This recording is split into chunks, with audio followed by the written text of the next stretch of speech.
Hola, ¿cómo están? Discutiremos ahora brevemente la relación que tiene el WACC con la estructura de capital de la empresa. Ya sabemos la formulación del WACC.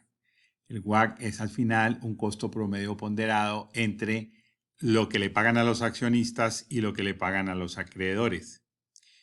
Pues bien, si nosotros sensibilizamos el WACC o los costos que pagan a unos y otros por parte de la empresa a la razón de deuda, donde tenemos cero deuda en el comienzo o hipotéticamente 100% de deuda, tendríamos las siguientes condiciones. Primero, el costo de los acreedores al comienzo es bajo y plano, o sea, no aumenta con el aumento del endeudamiento porque solamente él aumenta cuando aparece la probabilidad de la quiebra de la empresa.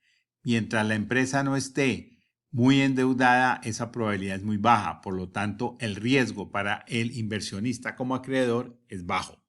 Pero llega un momento en el cual ya el endeudamiento empieza a ser probable, de alguna manera, aunque sea baja esa probabilidad, la quiebra. Y es que cuando hay quiebra es donde los acreedores pierden dinero. Por eso ahí empiezan a cobrar más interés o más beneficio para incentivarse aún así a invertir en la empresa.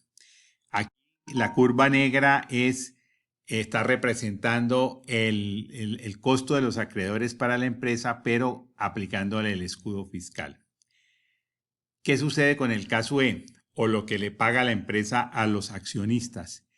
Es una curva que siempre está creciendo desde el comienzo en adelante.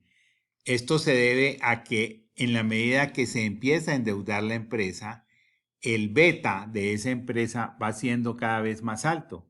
Y sabemos por el CAPM que el costo de los accionistas es proporcional al beta, de manera que por eso tenemos esta condición aquí.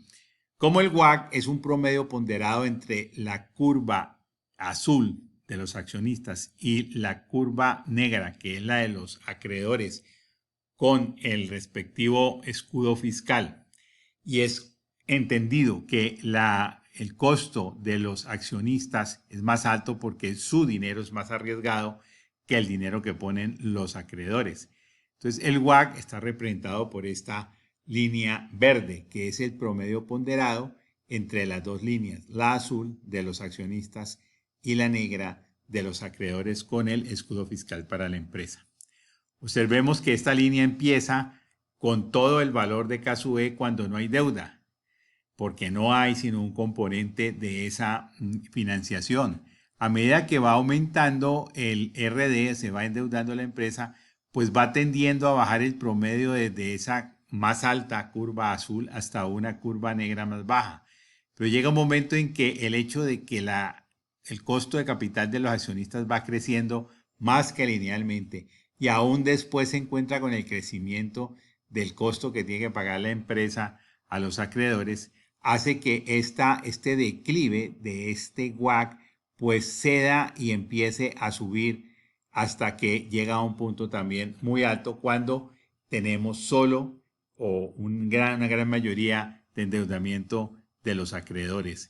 ¿Por qué? Porque justamente los acreedores van a exigir muchísimo más dinero o más beneficio por su inversión para poder incentivarse. Claro, esto es una utopía llegar hasta el 100%. Realmente las empresas tienen un punto en el cual ya ningún acreedor invierte su dinero ahí por ser demasiado riesgoso. Pero esto tiene un significado matemático y es que vamos a encontrar cuál es el mínimo WACC. El mínimo WACC de la curva va a corresponder a nuestro RD óptimo. ¿Y qué es RD? RD es estructura de capital, o sea, el porcentaje de los activos que está financiado con deuda representa la estructura de capital de la empresa. ¿Y por qué ese mínimo WACC representa el RD óptimo? Vamos a ver en la siguiente diapositiva. Pero por ahora, quedémonos con que ese valor matemáticamente es un punto, pero realmente es un rango, porque esta curva aquí se aplana mucho, entonces tener, por ejemplo, un 30% es más o menos lo mismo que tener un poquito más, un 30.02 o 30.1% de WACC o tener un 30.2 por acá. Entonces siempre este RD normalmente corresponde a un rango que va entre 5 y 10%. Por ejemplo, una empresa puede tener su óptimo en un endeudamiento entre el 25 y el 35, otra entre el 45 y el 50, por ejemplo, por este aplanamiento de aquí. Pero veamos por qué justamente la estructura óptima se considera cuando el WACC es el mínimo. Si nosotros examinamos el valor presente neto de los proyectos, que es la generación de riqueza de los mismos, pues acordémonos que tenemos esta fórmula que aparece aquí. Menos la inversión, es un egreso, más la sumatoria de los flujos de fondos futuros, todos actualizados, traídos al valor presente con el WACC. Fíjense que el WACC está en el divisor y esta fracción tiene un divisor que es 1 más el WACC elevado a la J, donde J es el año en el futuro. Fíjense que entre más pequeño sea este WACC, nosotros tenemos un divisor para cada uno de los términos de esta sumatoria, tendríamos un divisor mucho más pequeño. Eso significa que todos los términos de la sumatoria se vuelven más grandes y por lo tanto el valor positivo se vuelve mayor. ¿Eso qué significa? Que cuando tenemos un WACC mínimo, tendríamos el máximo BPN de todos y cada uno de los proyectos, o sea, máxima generación de riqueza para la empresa. Pero la empresa misma, cuando se valora en un momento, también se lo hace con el WACC.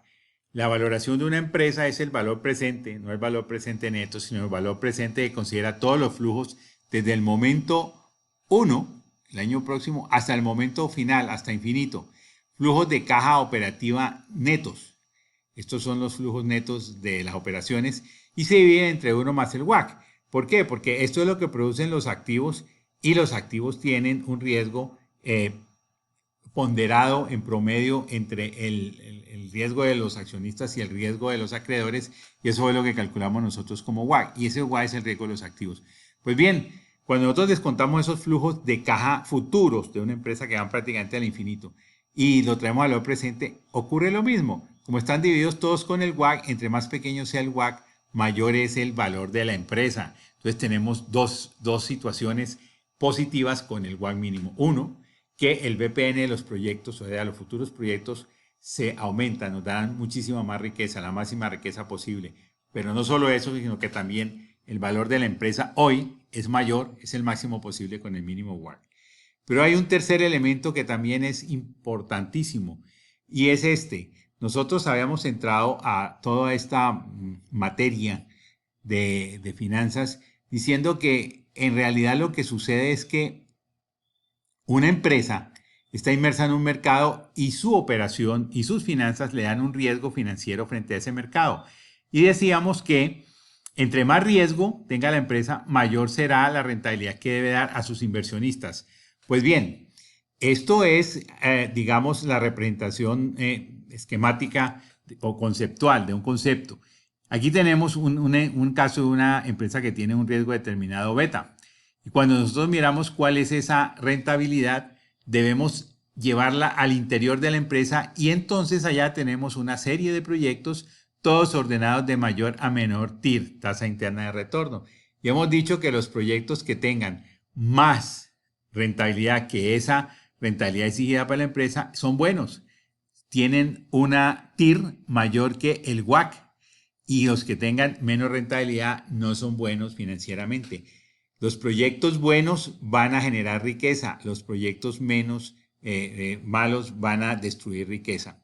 Pero fíjense que esto resulta ser exactamente el WACC, porque representa lo mínimo que deben dar los activos para que la empresa tenga éxito financiero. Entonces, proyectos que no den siquiera el WACC, el costo de oportunidad, son proyectos que vamos a rechazar. Pero ¿qué pasa si ese WACC, con esos manejos de optimización en la curva de estructura de capital, lo optimizamos? O sea, lo volvemos lo más bajo posible. Él bajaría y miren lo que sucede, que hay proyectos que antes estaban por acá y eran rechazados que ahora sencillamente van a ser aceptados. Proyectos rechazados pueden ser aceptados. Entonces la empresa se aboca a una condición en la cual va a tener mucho más posibilidades de invertir en proyectos, hacer mejores escogencias y sobre todo tener un crecimiento sostenible importante. Son los tres elementos positivos que tiene el hecho de minimizar el WACC en la empresa. Por lo tanto, siempre hay que buscar en todo momento que el WACC de los activos o el WACC de la empresa sea el mínimo posible. Proyectos futuros maximizan su VPN. Empresa misma vale hoy lo máximo si el WACC es el mínimo. Y también podemos tener más abanico de proyectos que están compitiendo para entrar a formar parte de nuestros activos y generar un crecimiento sostenible para el futuro. Bien, espero que este concepto haya quedado claro y nos vemos en el próximo video. Hasta pronto.